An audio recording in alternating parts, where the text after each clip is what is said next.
Let me tell you the story of Joshua.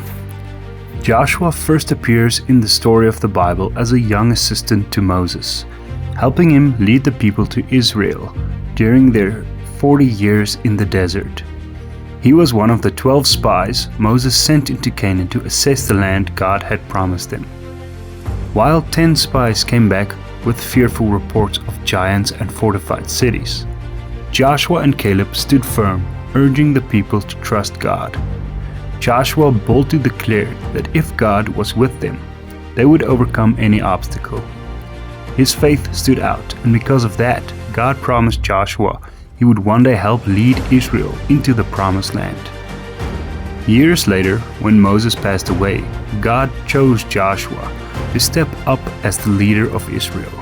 God gave Joshua a powerful promise. Be strong and courageous. Do not be afraid. Do not be discouraged, for the Lord your God will be with you wherever you go. Joshua's first great test as a leader came with the Jordan River. To reach the promised land, Israel needed to cross the river at flood stage. Here we see Joshua's unwavering faith in action. Following God's instructions, he commanded the priests carrying the Ark of the Covenant to step into the river. As soon as their feet touched the water, the river miraculously stopped flowing, allowing the people to cross on dry land. This act wasn't just about getting across the river. It was about establishing Joshua's leadership and reminding Israel that just as God had been with Moses at the Red Sea, he was with Joshua at the Jordan. Once in Canaan, the first major challenge Joshua faced was the fortified city of Jericho. God gave Joshua unusual instructions. He was to have the people march around the city once a day for 6 days. Then 7 times on the 7th day, and finally shout with all their might. While the strategy might have seemed strange or even risky, Joshua didn't question it. The 7th day came, and as Israel marched around the city that final time, they shouted, and the walls of Jericho collapsed. The journey wasn't without setbacks. Following the victory at Jericho, the Israelites faced a humbling defeat at Ai, a much smaller city. Through this, Joshua discovered that one man, Achan, had disobeyed God's command by keeping spoils from Jericho that were meant to be destroyed.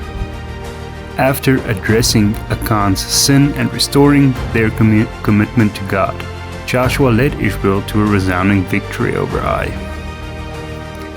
The book of Joshua continues with a series of battles as Israel takes possession of the land God promised them. Joshua is not only a man of faith but also a brilliant strategist. He united the tribes, strategically divided the land, and led with both wisdom and humility. It wasn't just about fighting battles, it was about establishing a nation on a foundation of faithfulness to God. One of the most famous battles is the battle at Gibeon, where Joshua asked God to make the sun stand still. As the Israelites fought to defend their allies, Joshua prayed for more daylight to finish the fight, and God extended the day. As Joshua grew older and the Israelites settled in the promised land, he gathered the tribes together to remind them of God's faithfulness. He recounted how God had delivered them from Egypt, provided for them in the wilderness, and given them victory after victory in Canaan. In one of his most powerful statements, he challenged the people. He said, "Choose this day whom you will serve. But as for me and my house, we will serve the Lord." Joshua's death is recorded at the end of the book of Joshua. After successfully leading the Israelites into the promised land and helping them settle there, Joshua spent his later years guiding the people in faith and reminding them of their covenant with God. According to Joshua 24 verse 29 to 30, he died at the age of 110. His death marked the end of an era. He was the last of the generation who had come out of Egypt under Moses.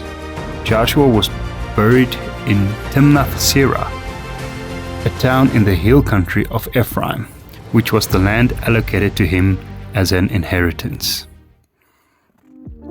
So let's rate this story. On relevance today, the story can get a 9 out of 10 easily. Joshua's story holds great relevance today, particularly in context of leadership, courage and faithfulness.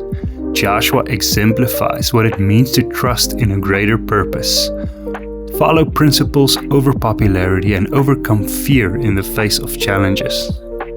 Qualities that resonate in our workplaces, schools, and communities. His journey reminds us that true leadership isn't about fame or power, it's about serving with integrity, making him a timeless model for anyone in a position of influence or authority.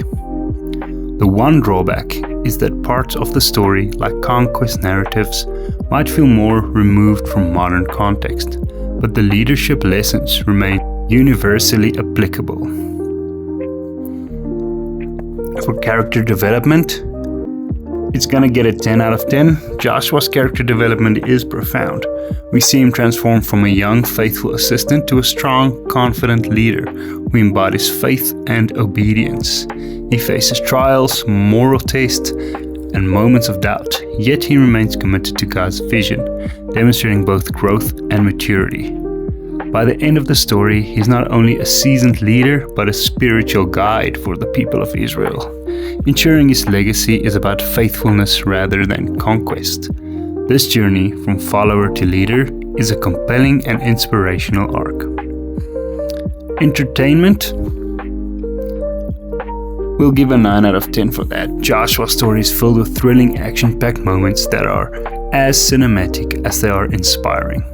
From the walls of Jericho crumbling, the miraculous crossing of the Jordan, to the sun standing still during battle, each of these events capture the imagination.